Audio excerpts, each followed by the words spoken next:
Brussels fell while forces.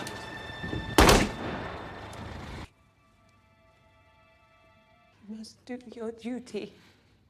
Halo teman-teman semuanya, selamat datang kembali di Sunday Movie. Pada kesempatan kali ini, saya akan menceritakan sebuah film fiksi berlatar Perang Dunia Kedua berjudul The Exception. Film ini berkisah seputar Kaisar Prusia terakhir, yaitu Kaisar Wilhelm II saat berada dalam pembuangan di Belanda. Kaisar disingkirkan saat Adolf Hitler berkuasa di Jerman. Namun, Hitler masih tetap mempertahankan kehidupan Kaisar Wilhelm dengan tujuan agar ia dapat membongkar konspirasi di sekitar Kaisar. Tak disangka, mata-mata milik Nazi Jerman terlibat sebuah percintaan dengan mata-mata Inggris keturunan Yahudi yang kebetulan memiliki misi yang sama. Tanpa berlama-lama lagi, marilah kita simak alur ceritanya. Di awal film, kita diperlihatkan oleh seorang kapten Nazi bernama Julian Brandt. Dia terlihat habis meniduri seorang wanita. Kapten Brandt memang terkenal dengan sifatnya yang angkuh dan sulit diatur.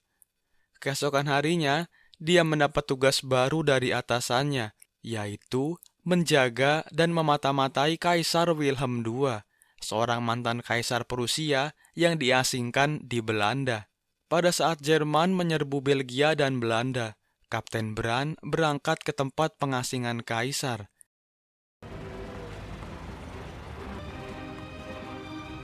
Kapten Brandt disambut oleh seorang pelayan bernama Mike, dan tanpa diduga, Mike terlihat jatuh cinta pada pandangan pertama.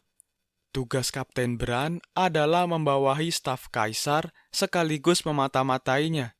My orders are to assume immediate command of the Kaiser's personal body. Istri dari kaisar, yaitu Ratu Hermin, memberitahu kaisar jika beberapa pasukan Jerman telah datang untuk menjaganya. Nampaknya, Kaisar Wilhelm masih berambisi untuk mendapatkan tahtanya kembali. Our friends in Berlin have been constantly active on your behalf. Kapten Brandt akan bekerja sama dengan Gestapo, pimpinan Inspektur Dietrich, untuk memata-matai Kaisar Wilhelm. Rupanya, Gestapo telah mencium adanya mata-mata Inggris di dalam istana setelah menemukan transmisi radio di dekat istana Kaisar. Pada malam harinya, Mike pergi ke kamar Kapten Brandt untuk memberikan undangan makan malam dari Kaisar. Tapi, Kapten Brandt malah menyuruh Mike membuka bajunya. Dan akhirnya, mereka berdua pun bercinta. Sejak malam itu, rasa cinta di antara mereka berdua mulai bertumbuh subur. Singkat cerita, Kapten Brandt memenuhi undangan Kaisar. Kolonel Sigurd menjelaskan aturan sederhana dalam makan malam ini, yaitu tidak boleh berbicara mengenai politik dan menyinggung masa lalu raja. Of your own, agree with his, and remember. Makan malam pun berlangsung dengan khidmat, dan Kaisar Wilhelm terus mengoceh sampai membuat Kapten Brandt mengantuk. Ketika mereka sedang asik mengobrol, tanpa sengaja, Kapten Brandt menyinggung masalah politik. He was killed on the Somme. Dan itu membuat Kaisar menjadi marah. Tampaknya Kaisar Wilhelm masih sakit hati dengan kekalahan Jerman di Perang Dunia Pertama. His earlier remark. Saat Kapten Brandt kembali ke kamarnya, dia dikagetkan dengan keberadaan Mike. Kali ini, Mike menyuruh Brandt untuk membuka bajunya, dan mereka berdua pun bercinta lagi.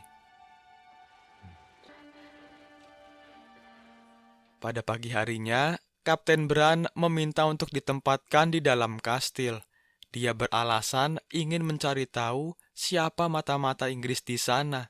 Mendengar hal tersebut, Mike langsung kaget dan menjadi salah tingkah sendiri. Singkat cerita, Inspektur Dietrich datang meminta laporan dari Brandt. Dietrich mengatakan anak buahnya menemukan transmisi yang berasal dari sebuah desa. Mereka berdua tanpa sengaja melihat Mike yang pergi meninggalkan istana. Cerita beralih ke Mike. Dia pergi ke sebuah gereja mengunjungi seorang pastor. They know there's a British agent here. Pastor tersebut adalah rekan Mike yang bertugas sebagai mata-mata juga. Mike menceritakan segala kejadian di dalam istana, bahwa Gestapo sudah mencium adanya mata-mata Inggris di sekitar kaisar. Mike sangat panik, tapi Pastor Hendrik menyuruhnya untuk tetap tenang. Di saat ingin kembali, Mike melihat sebuah mobil tepat terparkir di depan gereja mereka. Mike pun menjadi takut dan mempercepat langkahnya. Seperti biasa, sebelum bekerja, Mike harus melumasi pistolnya agar siap digunakan sewaktu-waktu. Tiba-tiba, bel kamarnya berbunyi, tanda dia harus bekerja. Ketika membuka pintu, Kapten Bran sudah menunggu di depan. Tampaknya, Kapten Bran semakin tergila-gila dengan Mike. Keberadaan Bran di dalam istana nampaknya membuat mereka berdua semakin dekat. Setelah selesai bercinta, Mike mengatakan bahwa dirinya seorang Yahudi. Tak disangka, Kapten Bran tidak mempedulikan hal itu dan berencana akan menikahi Mike setelah perang usai. Pagi-pagi benar, Kapten Bran bangun dan dia mencium bau pelumas senjata di tangannya. Inspektur Dietrich kembali ke istana kaisar. Dia mengatakan bahwa Himmler akan mengunjungi Kaisar Wilhelm besok. Hanya kaisar saja yang boleh mengetahui berita ini, dan hari itu akan diadakan penggeledahan mendadak. Kapten Bran langsung mengabari hal ini ke Kaisar Wilhelm. Tanpa diduga, Ratu Hermine malah sudah mengetahuinya terlebih dahulu. Alhasil, Kapten Bran pun keluar meninggalkan kaisar. Sebelum melanjutkan tugasnya, Kapten Bran bertanya kepada kolonel, apakah mereka memiliki senjata api. Kolonel Sigurd menjawab kalau mereka memiliki senjata api dan staf laki-laki mereka yang selalu membersihkannya. Singkat cerita, penggeledahan dilakukan dan Kapten Bran menggeledah kamar Mike.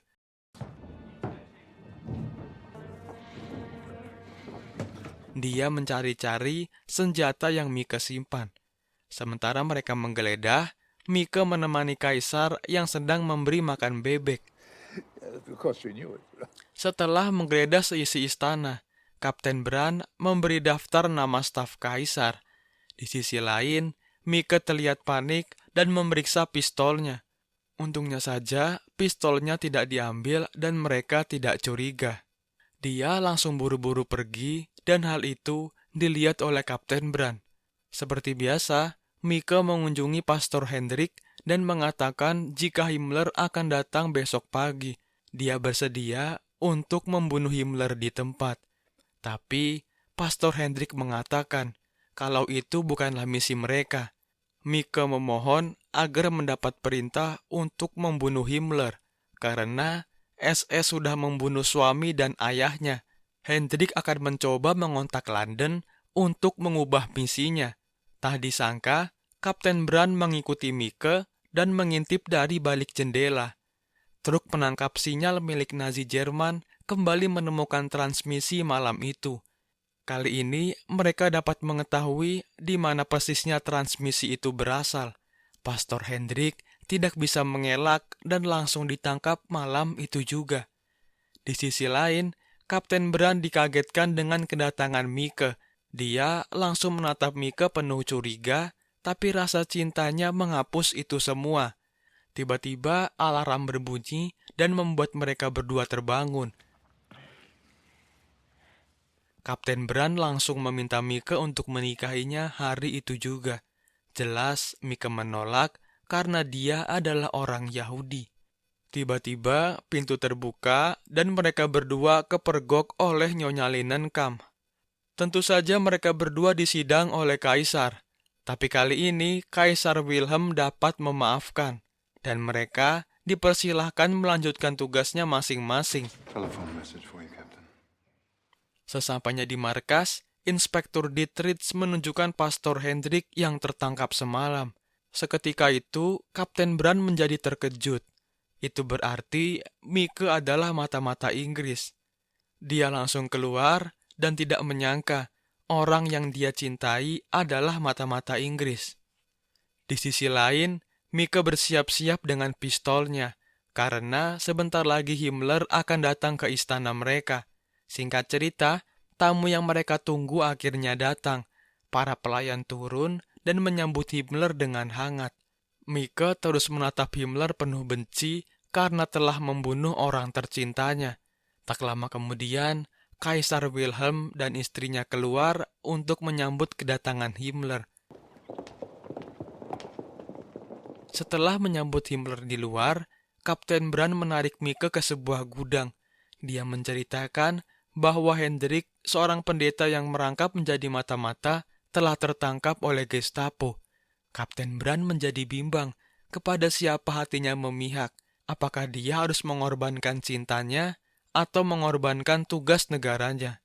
Yang bisa mereka berdua lakukan adalah menuntaskan tugas negaranya masing-masing dan berjanji akan bertemu lagi saat perang usai.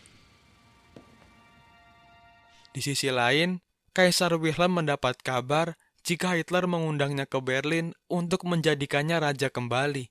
Mereka senang bukan kepalang, dan Kolonel Sigurd ikut memberinya selamat. Both they and the German people can only benefit from. Ketika Kapten Brandt sedang minum-minum bersama Dietrich, mereka dikagetkan dengan kedatangan Himmler.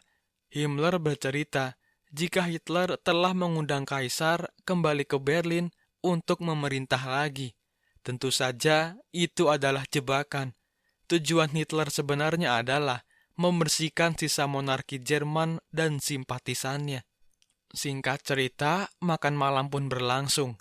Himmler menceritakan eksperimen kejam yang Nazi lakukan terhadap anak-anak. Tentu saja, seisi ruangan menjadi terdiam dan tidak menyangka jika SS melakukan kekejaman ini. Setelah makan malam selesai, satu persatu dari petinggi Nazi meninggalkan istana. Kapten Brandt mengatakan sejujurnya, jika sebenarnya undangan Hitler adalah jebakan. Kapten Brandt meminta kolonel untuk memberitahu Kaisar keadaan yang sebenarnya. Di sisi lain, Mika menemui Kaisar di hutan. Mika mengatakan akan keluar dari pekerjaannya dan memberi pesan dari Winston Churchill. Kali ini, Kaisar baru menyadari bahwa sebenarnya Mika adalah agen mata-mata Inggris. Tiba-tiba, suara teriakan minta tolong Mika terdengar. Mika langsung lari ke istana dan mengatakan kalau Kaisar pingsan. Semua panik keluar dan Kapten Brandt menarik Mika ke dalam.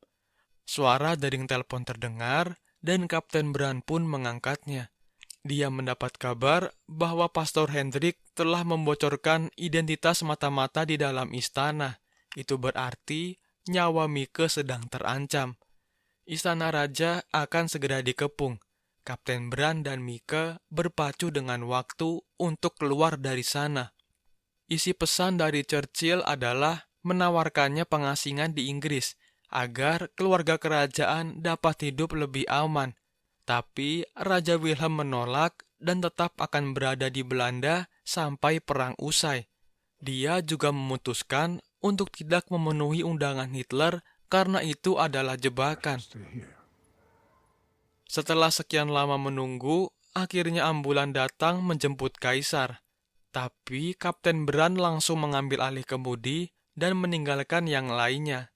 Dengan ambulan, Kapten Brandt menjemput Mika yang sedang bersembunyi di hutan. Get her in, quick. Ternyata, Kaisar hanya pura-pura sakit agar bisa membantu Mika keluar dengan selamat. Sayangnya, pintu keluar istana sudah dijaga oleh Gestapo. Kapten Brandt meminjam pistol milik Mika dan turun dari mobil. Dia meminta untuk membukakan pintunya karena Kaisar sedang kritis. Inspektur Dietrich tidak percaya begitu saja. Dia menghentikan ambulan dan memeriksanya. Ketika pintu mobil dibuka, Kapten Brandt langsung menembak rekannya dengan pistol milik Mika.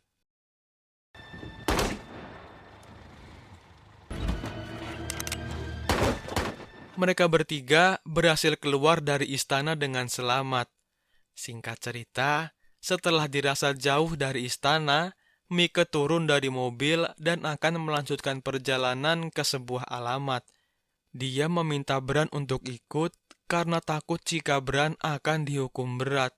Tapi Bran menolak dan mengatakan pistol yang dia gunakan untuk membunuh rekannya adalah pistol milik Mike.